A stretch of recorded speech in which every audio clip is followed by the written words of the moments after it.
we open this floor for your questions for Consul Ranft or Jean Jacquemetton. Yes, sir. Dr. Anwar, Charles Starnes, both student here and also instructor at the university, as well as ehemalig marine attaché de Verenigde Staten Bonn. So, erst is willkommen, and these are Tischland. So it reminds me a lot of my time near in the northern land of Germany, on the North Sea, where the land is very flat also. My question has to do with a conference that was done in Berlin in September of 1994 that was put together by Ambassador Holbrook, where he brought many American business leaders together with German business leaders and politicians in association with the departure of the Allied troops from Berlin.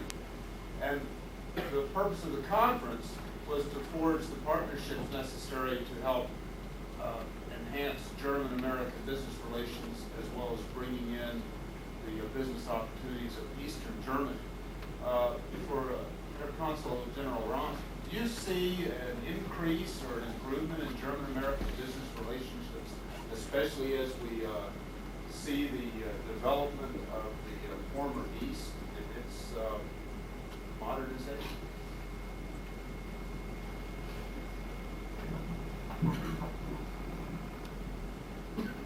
Yes, I thank you very much to have the opportunity to address you a few words, and you gave me one point.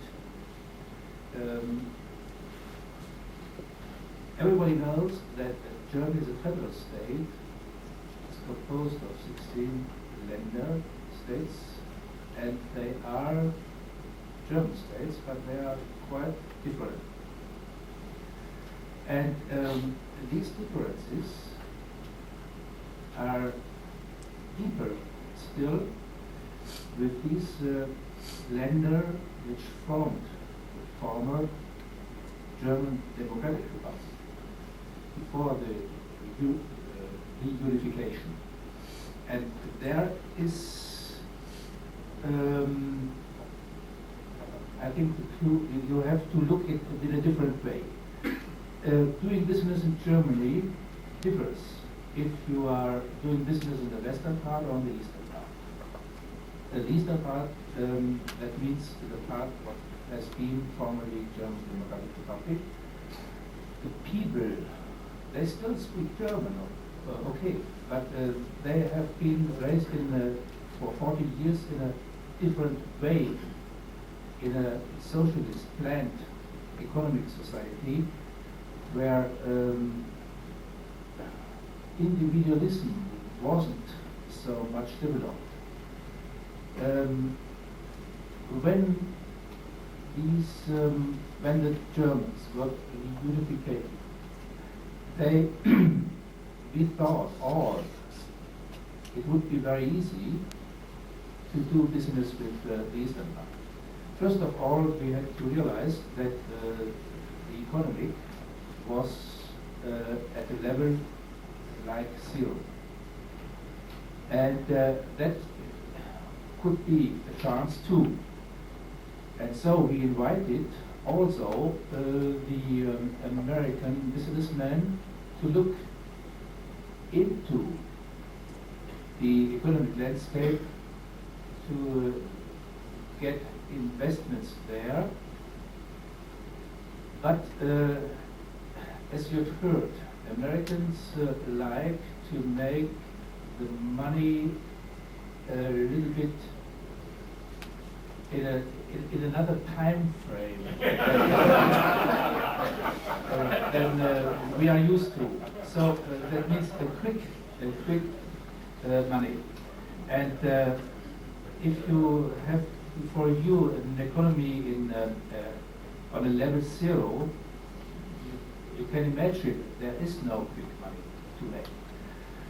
So that was the first obstacle, I think, to overcome.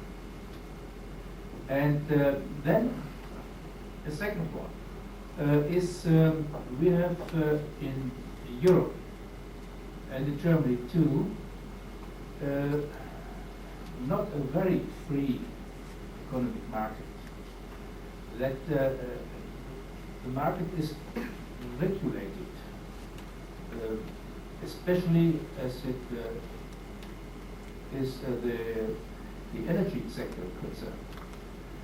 And several American investors refuse to get into the German market, these branches, until the regulations were dismissed or replaced by more liberalism. I think that's a second obstacle, but they are working on it. And I think we will have good chances that the American investors should go there. I think don't think I will be wrong to make a few remarks on. There are American companies like Enron in Houston who's dealing with this affair, and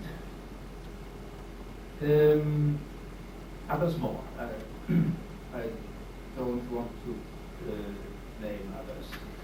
So these two obstacles they have to overcome. And I think we are on the right way. I will leave it by these few remarks, and if you need some more, ask me more. I will try to get a more intensified answer from it. Thank you. Vielen Dank. Und diese Freitag feiern wir zusammen Ihre Deutsche Einheitstag. Okay.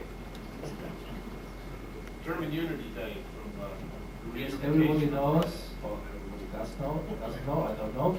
The 3rd of October, there is our German National Day in the remembrance of the unification.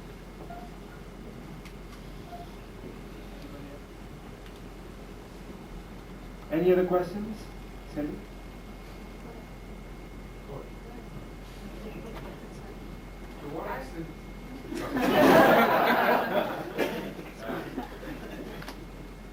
What are languages one will need to know for business in German? Okay, first of all, German. But I think you don't have any problems because everybody who has been in school knows English. But that's a basic. And if it is still a businessman, and he had some university studies, he knows English fluently. So the Americans won't have any problems with communications. I'd like to address that a little bit myself, show you the difference between Germans and French, for example. Everybody knows that when you go to France and you try to speak French, the French people aren't very nice to you. And I tell you, part of it is because they're not very nice to themselves. You know, having gone to school in France as a child, they really beat the language into you, literally. And so French people are very particular when it comes to pronunciation and effort at speaking French. But I have to tell you that my experience in Germany is that if you try to speak German, people are very open and very happy with you and your effort. And it's worth learning German and to utilize it, even if it's just to break the ice and eventually conduct your negotiations in English. I think you'll earn a lot of respect for doing that.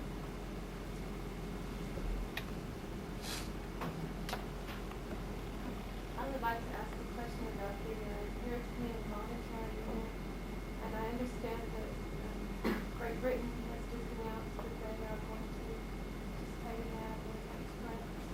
Can you, there's a lot of uncertainty here as to how that's going to happen. Can you comment on that, or what you see as the future of that?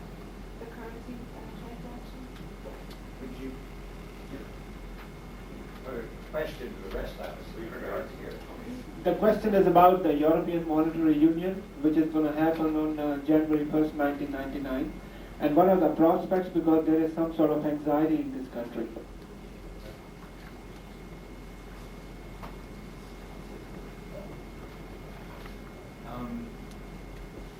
Basically,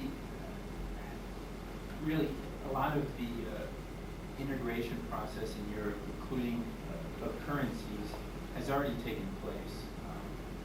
Really, the particular date, 1999, has not that much meaning when it comes to business, because for, I don't know exactly how many years, but at least 10 years, there's been the ECU, whereas it's not something you can put your hands on. It's a basket of currencies made up from all the different members, and each country is allowed to fluctuate a certain rate, plus or minus 2 to 4.5%, maybe 6%, depending on whether the Italians have trouble or not.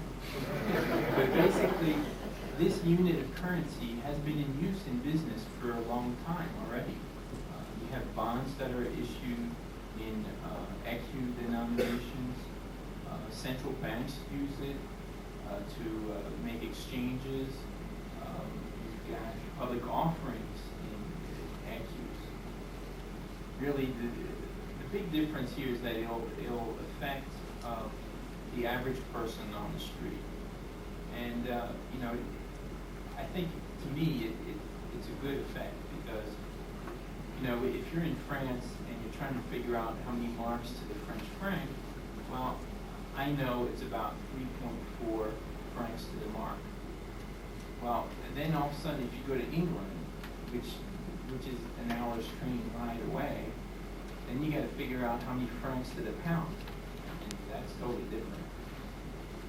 Same thing if you go into any country, and I think that goes back to the point I tried to make, is envision yourself, every time you drive 100 miles in one direction, being almost in a different country with a different currency.